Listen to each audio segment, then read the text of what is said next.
Oh, ba't ngayon ka lang dumating? Kanina pa kami naghihintay sa inyo. Gala kayo ng gala, hindi nyo hinugasan yung kinakainan nyo.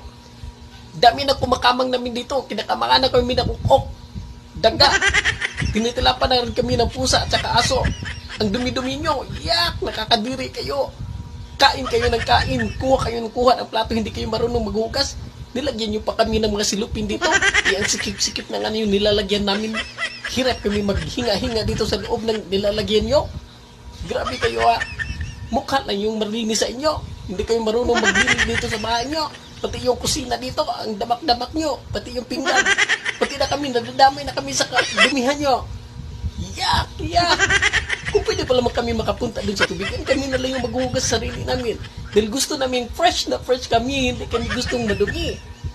Oh, ano? Anong tingin mo dyan? Nakatulala ka na naman. Ang tamad-tamad mo. Kanina pa kami naghihintay sa inyo. Hugasan nyo na kami dahil gusto na kaming maliligo na. Gusto namin fresh na kami. Bagal mo.